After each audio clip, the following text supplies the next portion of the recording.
Olá, tudo bem? Bem-vindos ao Mundo Cultural.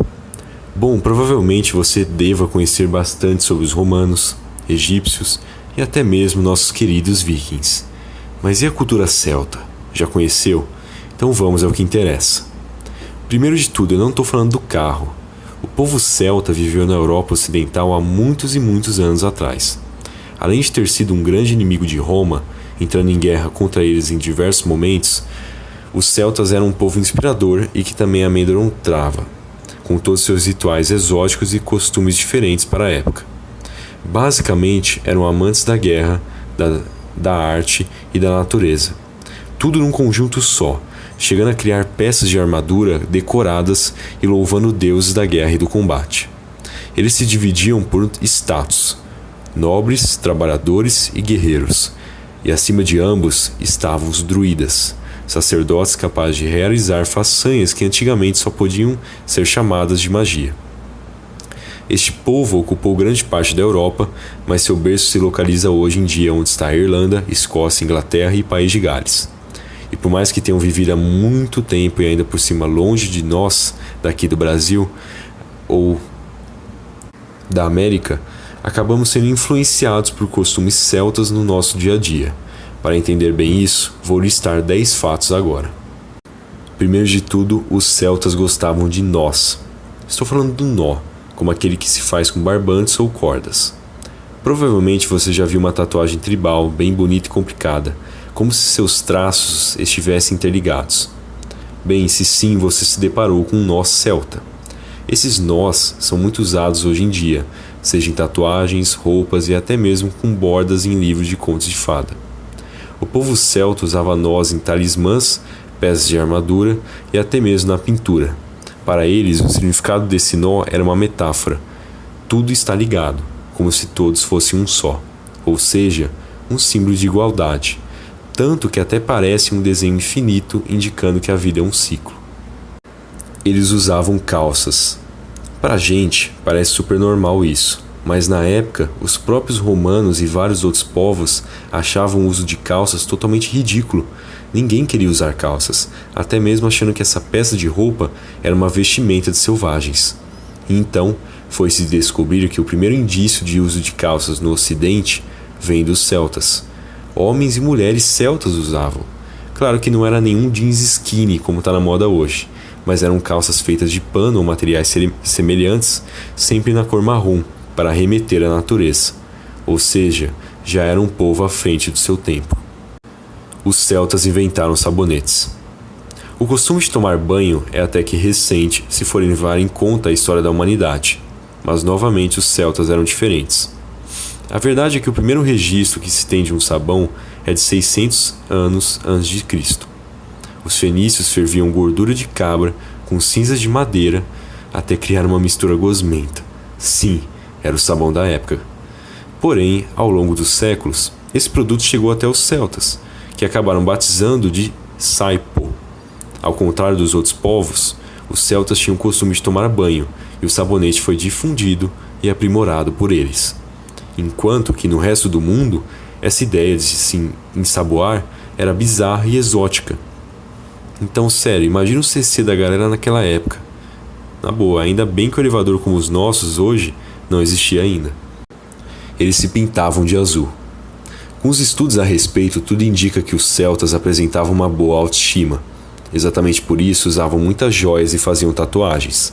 Cabelos longos eram usados como modelo de beleza, principalmente trançados. E os homens cultivavam bigodes longos. Porém, na guerra, eles usavam uma pintura em azul. O objetivo disso era para assustar e ganhar pela intimidação.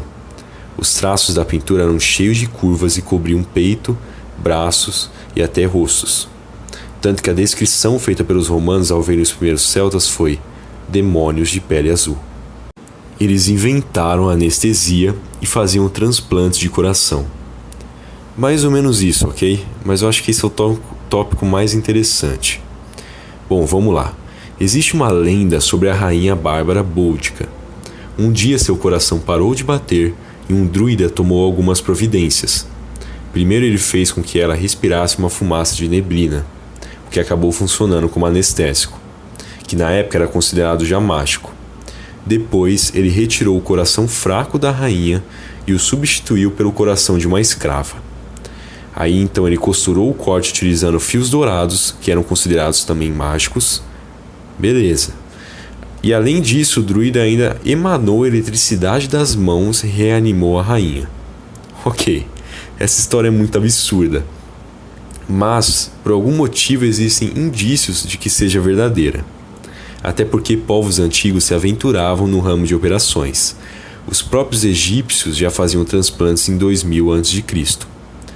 E, além de haver poucos registros, porém existe, de que os celtas eram avançados na medicina.